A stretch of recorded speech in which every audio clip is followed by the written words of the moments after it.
nti one two bus na obi aka asem bi akere oh no yes media social media and makwadre mo minimu pa media yem research nti e Mame Mao Akwaba Eba Ghana Sem TV GH so let's like, comment, subscribing, turn on notification also so that anytime you post video bit is area Usan Bekebi.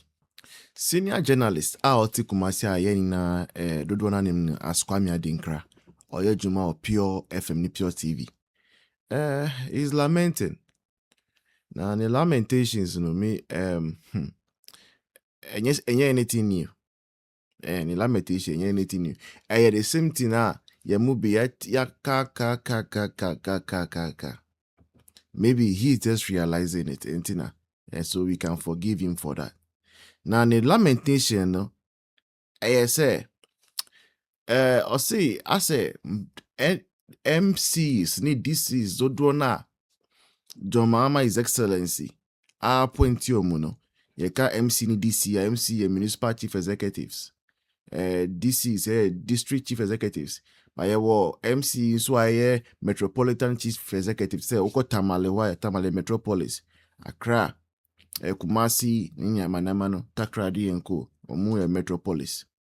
If you say I think Ho2 is becoming a metropolis, I think Akufo-Addo His Excellency conferred that on Ho before he actually the end of his tenure. Okay, now it says Sancrofodo Dona Jomama appoint your mono. Obi some form CV embra upesa ushe mono. Omu ni any better qualification. No better qualification or CV mo. Na idea a very worrying trend. Say about me bana obi oye the president's representative. Ewo penswobi. And I say any given jurisdiction. Na sa nipa no ni credentials I say school no kura se wan sheda nkobi. Enye se e pese nkofo ko school na ebia no mukoko doye mukonya first degree and I say masters and I say PhDs by all means before they become DCs and I say MCs so. But at least nipa no should be learned. And so timi say nipa no at least some basic education nipa no will be. But I say most of the people chunk of the people are more NDC ma. Penny any of mun rule there. I say shed and koye sa I say enkoye. Now we any politics I say enkoye because even some of them MPs npo. If I'm MPs npo are multi parliament. Yehuso. Intelligence, I admit, I consider say any measured in brofo timika. That point must be made. Intelligence, any measured say with naka brofo and 70 mika brofo. But beyond brofo, I want to mean cano. Decisions I will take it. I dare will admit it. Progress are ebas up potemuno. Those are the things that sometimes we used to see said there be. Nipa we no. Why any homework here and I say, oye capable and so capable. Now, maybe so say, oh yeah, MC in this so now you really learned. English ma, and I say, brofocus ma. How are you going to be signing contracts? Because one major aspect as a DC in MC so say, you be signing contracts, you be awarding contracts. And how are you going to be able to do that work if you are not learned? And no count now, I believe say Kwame Adinkrah this assembly complain no. Kwame Adinkrah. No. But yeah, politicians na just hand money na ata money. Na chese omuna mo ye bibia. Meanwhile, no okay is a way kazembi. Lawyer nso di abo. Also sometimes we hear DCs nibi. MMDCs no. O show be background. Baby also a district chief executive. And I'm municipal chief executive. And I'm metropolitan chief executive. No. So rural bank bi wo. That's also mope. Amount for your juma rural bank ho. Say if you say be a clerk and now say be a wa. On no DC no. Onya document bia. Onya certificate bia. Emfa nkoma rural bank no kra no. Engineering tum emani nya juma nya rural bank no. Yet because of policies nti Sani pa na itim the district in na. Eshanensa. Sama command kan. Yeah, ma command so mo bi aka enkasa. It was a real bank bill ho na sa omo opinipa. Onya certificate. Da bi on so da kra. Say or cargo page man. But never they are powerful. Yeah. That be a level like democracy because sometimes we hear bidin power background. Just say this is now oboha full paragraph kan on to me intro. Full paragraph, one full paragraph on to me intro. And some no also because Dr. Jakupuku. So what I'm for Dr. Jakupuku. Maybe I'm in the Komono cancer. Kwame ho. Kwadana omosiso a omaye manwe se iso mon madru na mon be me no agina ho kese na Kwame ho. Kwadana omosiso a omaye manwe se iso mon madru na mon be me no agina ho kese na omoni ma adano eso mote asese sadru no mo nom no a ma de na ipija no sadru na ina ma de na ajuju se de mundura enju ho and I was relating this to Kumasi Accra highway omoye on se se say soja for na etwa kwano eba unzo omno mo clear kwano ti omo de caterpillar na de pa de ne bunua ekle se Kumasi Accra highway no evia express road ni evia that's all the caterpillar no ene uko abrochria uko Dubai uko China uko Germany uko France Japan all countries outside Ghana uko na o passport eko yera ubetimi afa Ghana card Afroplane abagana Mesrao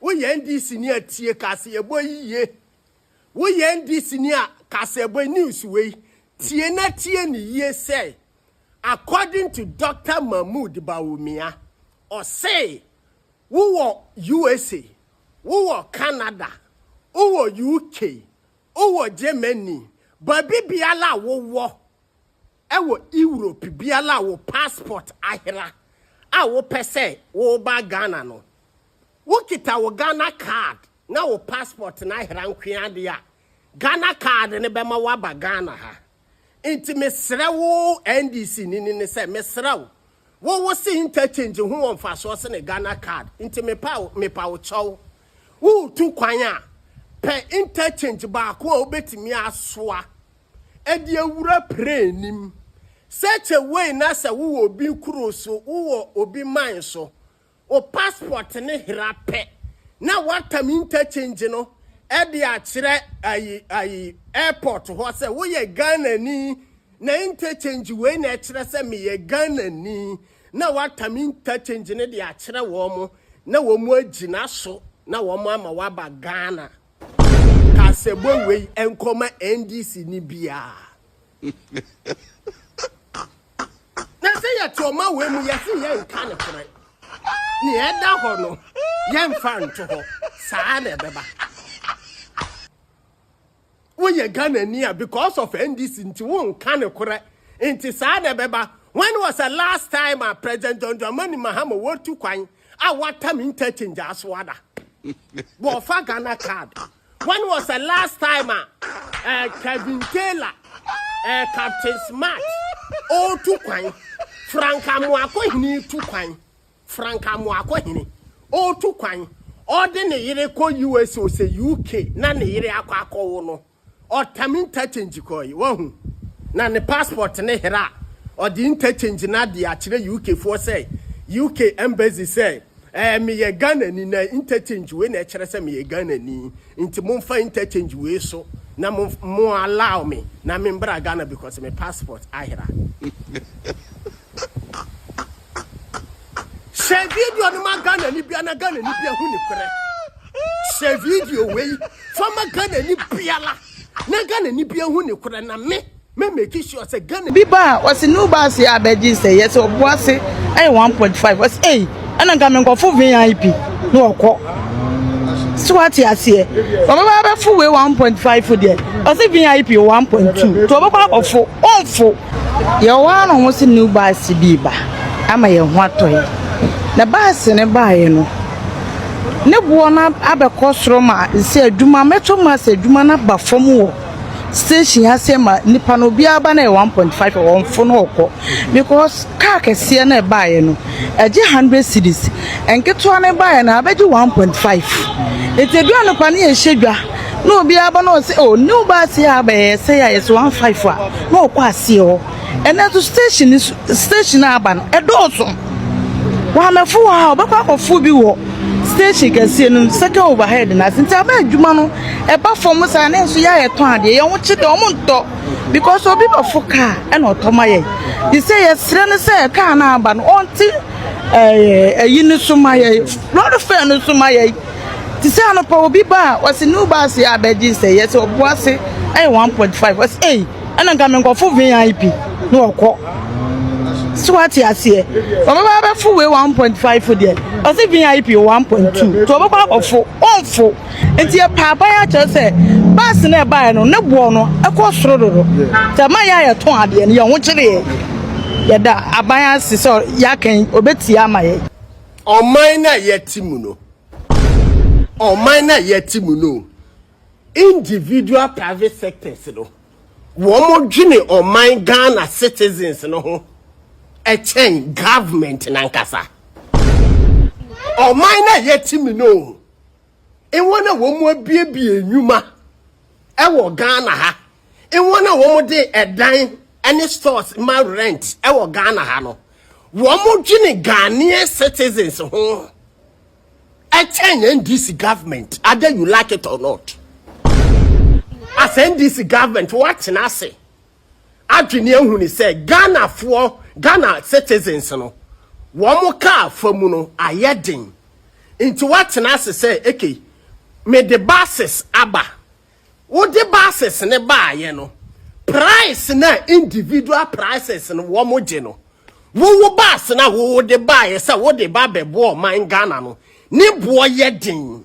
A chain individual people say womo de bus no ema rent. From Accra to Obuasi, VIP G 120 Ghana cedis.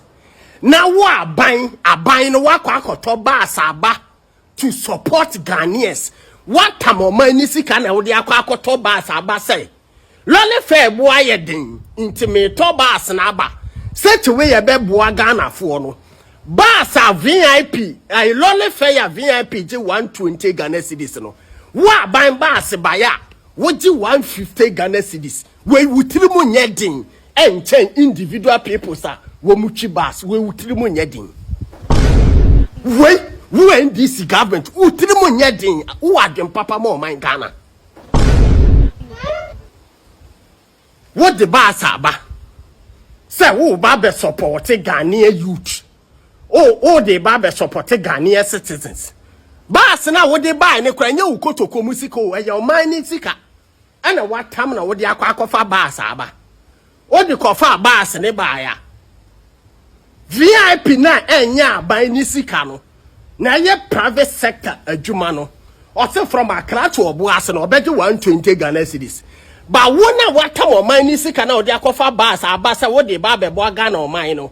Wo lole fair ne de wo je 150 Ghana cedis. Adwene papa ben e na wo ma my Ghana. Adwene papa ben na wo e de ma my Ghana. Into what about say wo aban wo je 150 no. Say VIP for so ye wo mo adwene say sa na te dia. Me so meje 150 into metro me lole fair nim from 120 to 150.